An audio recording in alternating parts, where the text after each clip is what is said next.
मैया आङो मोनसे जायगायाव बिदिनो जौ लोंनो बेरायहैदोंमोन आरो आं। ओमफ्राय बेहाय थिग BPFनि साथामसो मानसिफोर दंमोन, बाहाय जौ लोंगासिनो दंमोन। बिसोरो खुमार, खांख्राइ, सिफु, बिसोरो आंखौ 20,000 30,000 थाखा होननानै जबरदस्ति दैखोनानै लांनानै सारेन्डार जाहोनानै 15-16 थाखा होदों। आं बे जायगानिफ्रायनो BPFखौनो नांला होननानै आं नागारनानै फैखानाय मानसि, बेयाव आंखौ मानो जबरदस्ति लांनांगौ बिसोर। दा आं बेखिनि बुंनानै बेखिनियावनो दोनथ'नाय जाबाय आरो। बन'नि न'आव। सोर सोर लाङा?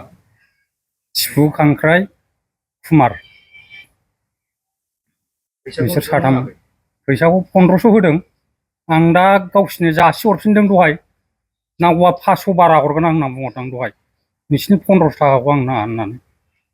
दा दिनै नोंथाङा आं सारखौनो मोजां मोनखायो। सारखौ आं नागारनो हाया।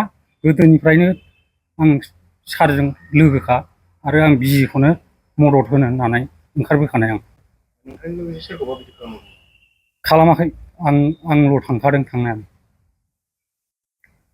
हरावसो आरो।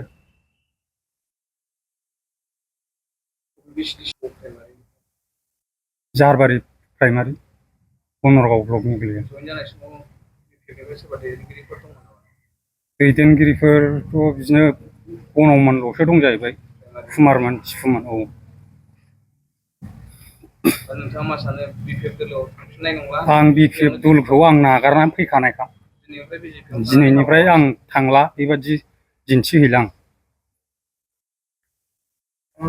फैसानिल' खालामनानै औ गुबुनफोरखौबो सोनो नाजायो। बिदिनो नुगासिनो दं आं दा, जर जुलुमै।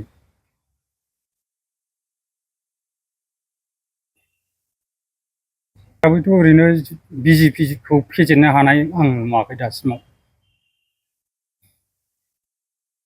औ।